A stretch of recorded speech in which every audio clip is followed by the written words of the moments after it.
yung ating breeder na red stencil. Ito, oh. Grabe, oh. Gwapo niya, oh. Ito yung maganda dito, mga singko. Pula siya, pero ang inaanak niya, mga black na stencil. Kasi tignan niyo yung kanyang pakpak. Meron siyang nakasingit na black opal.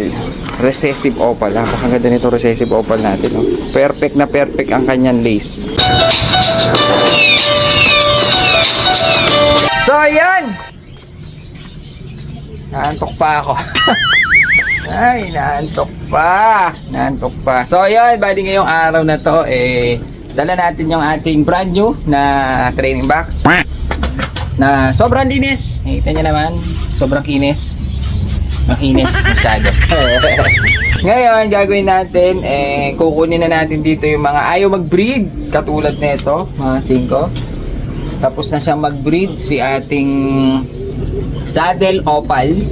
Kaya gagawin natin i-break na natin siya para makapahinga na siya dahil medyo parang unang salang lang nila parang dalaspag na sila kaagad.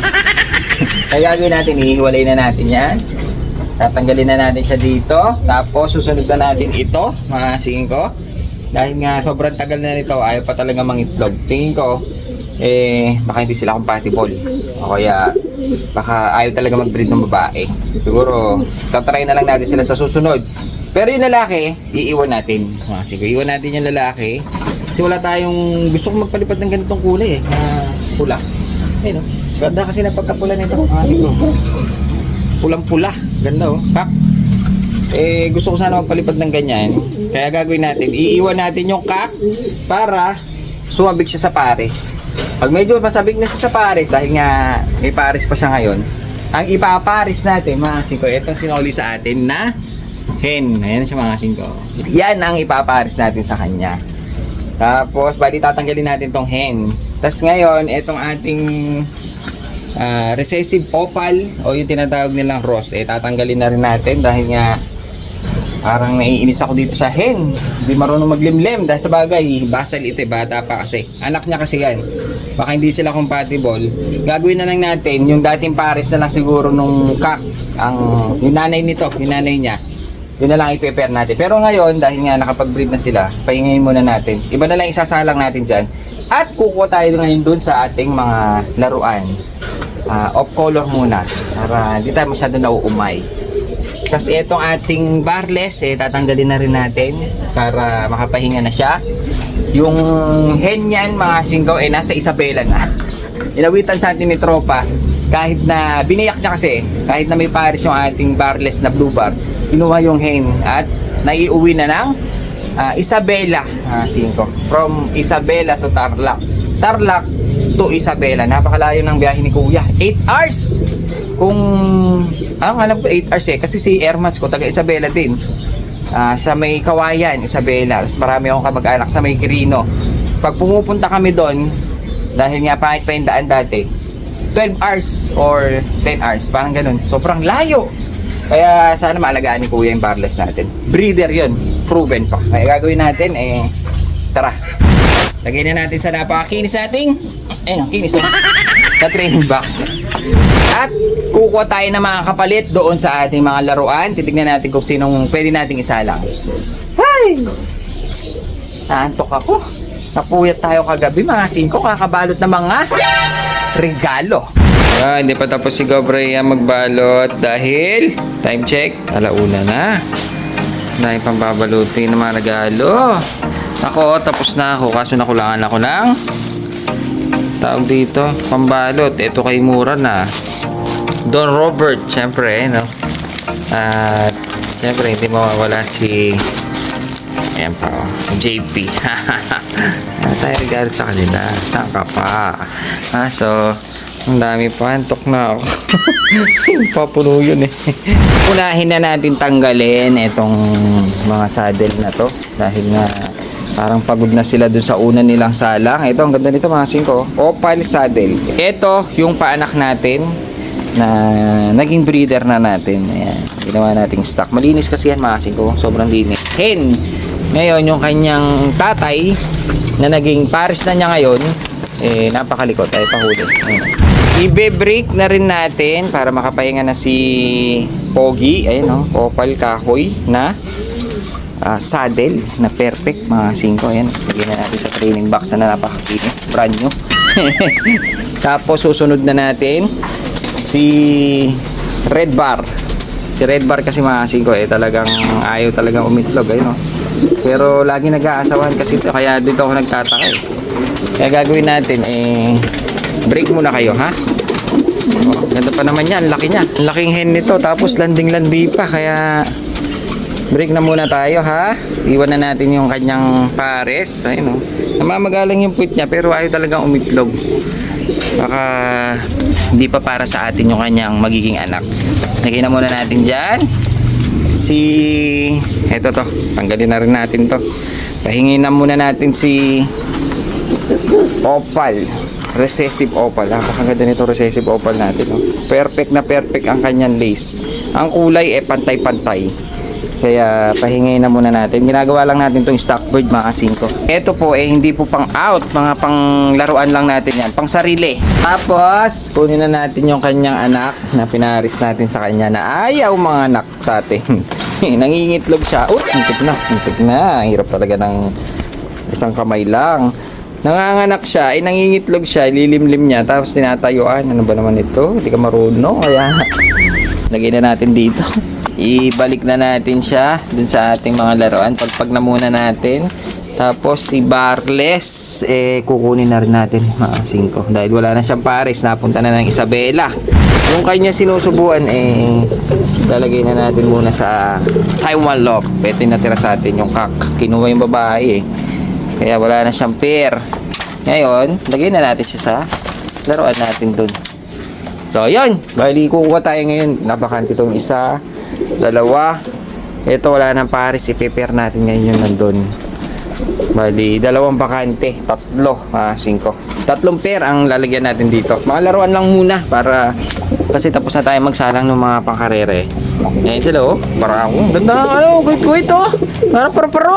Paro-parong buti.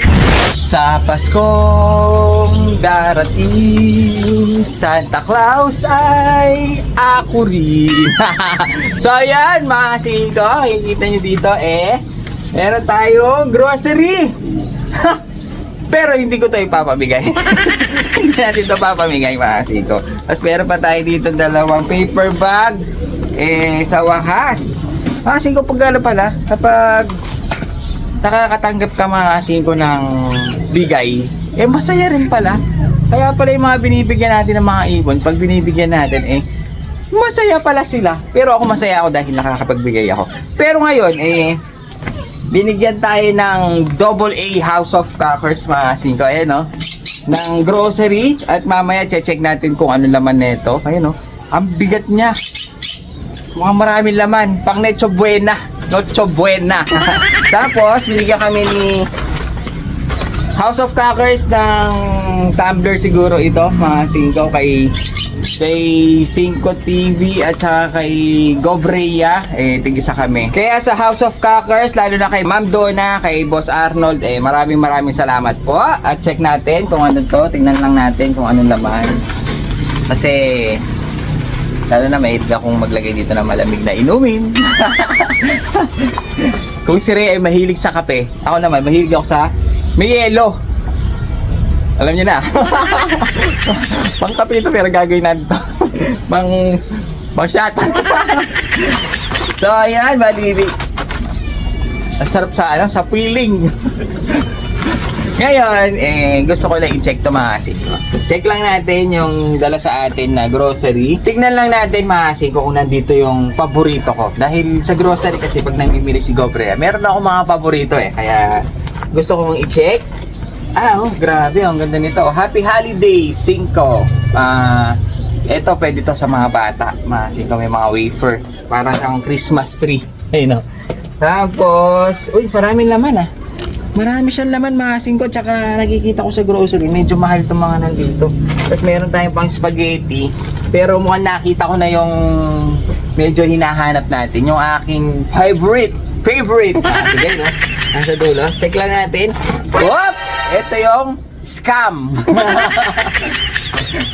Scam. Napakasarap nito mga 5. Ito yung mga urig na scam. Mga 5. Napakasarap nito. Mga favorite. Ang sarap. Sarap pamulutan, sarap iula, di ba?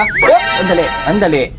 Mukhang merong nasama si Boss Arnold at saka si Ma'am Donna dito. Ang House of Crackers mukhang kasabwat din Kasi ito kasabwat dahil tignan nyo naman mukhang may naidikit na mga love letter. At ngayon, dahil nga nandito na sa aking paboritong scam, shoutout na natin yung mga tropa pips natin na lagi nanonood sa atin. Kung taga saan kayo, pwede kayong magbanggit, pwede kayong magpa-shoutout para makita natin kung hanggang saan na napupunta yung mga videos natin. Kung hanggang saan na sila umaabot. Kaya ngayon, shoutout na natin si Lernel RM, shoutout sa'yo. Kay Raymart Figueres, ng Korea to Pilipinas. Ng Magalang Pampanga. Oh, kakauwi ni Bossing galing Korea. Maraming chocolate ito. Favorite ko rin na chocolate. Ayan. Kay Jan Ocampo, shoutout sa'yo. Kay Omar Manansala, Rufa Moredo, shoutout daw kay Jenner Galano ng La Paz, Tarlac City. So yun, at last na natin kay Brother Joel Santos, shoutout sa'yo. So yun, nakadikit pa dito sa aking favorite na scam. Up! Jingle bells, jingle bells, jingle all right. Yeah! Yun tignan nyo naman, nasa training box pa lang, barakudo na. Bali, ito yung nakuha natin na i-prepare natin mga singko. Bali, kinuha natin yung ating yellow stencil na hindi masyado halata. Hindi masyado clear, pero maganda ang inaanak niya. Mga stencil din mga singko. Nakapagpalabas nga ito ng yellow stencil na perfect. Kaya gagawin natin, sasalang natin siya. Isang hen na yellow stencil. Hindi lang halata ang pagka-yellow stencil niya. Ngayon, ang i-prepare natin mga singko yung ating breeder na red stencil. Ito grabe gwapo niya Ito yung maganda dito mga singko. Pula siya, pero ang inaanak niya mga black na stencil. Kasi tignan niyo yung kanyang pakpak. Meron siyang nakasingit na black. Ayun sa bandang dulo, black yung pagka-stencil niya, pero pula. Pero dito sa kabila, pula talaga. Half cider pa ata ating stencil natin. Bali, ito yung i-prepare natin sa ating yellow stencil. Ito yung mga naglabas sa atin ng mga black stencil. Kaso, iba ang pair niya. Yung Paris niya yung black stencil na Hymilim, naka-perso band. Ngayon, ito ang sasalang natin sa kanya. Tignan lang natin kung maganda iaanak. Bali, red stencil tsaka yellow stencil parehas. Tignan na, parang naglalandi na kasi ko. Tignan lang natin, baka mamaya umigay si yellow stencil parang gusto na umakyat mga ko. Barakudo pa naman itong ating red stencil na napakaganda maglabas ng anak. Kaya tinabi natin siya. Ayun siya mga ko. Pogi niya Kak! Kung mapapansin nyo kanyang pakpak magka siya, parang half cider. Dito, red. Sa kabila naman mga singko itim. Kaya siguro naglalabas siya ng itim. Parang gusto niyang parisan. Singko tayo dito, mas makakabreed tayo na mas maaga dito. Sa tingin ko lang. Ayun Parang gusto nang magpapares nitong ating mga singko.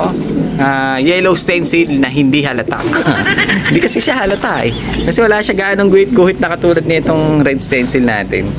Gusto ko makapalabas ng dilaw pero ganito ang pattern. Kapogi siguro singko, medyo malapit-lapit kasi yung anak nitong isa mga singko ganun na ang pattern niya, kaso medyo manipis pa tsaka medyo mahina. Baka alanganin kasi mabuhay, pero buhay pa naman hanggang ngayon.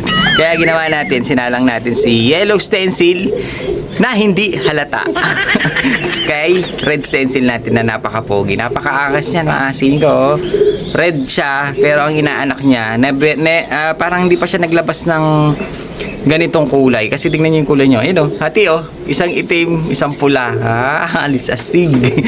Bali, ito na yung sinalang natin. Isa pa lang. Hanap po na tayo ng iba pa. Sa ngayon kasi mga singko, ito pa lang ang ating napupusuan na pwede nating gawin laruan, yung mga anak. So, ayan sila. Sana magpares agad kasi mukhang bibigay agad itong yellow natin Mukhang maglalandi siya kaagad kasi wala naman siya pares doon mga singko. Kasi yung talagang pair nito na kay JP na.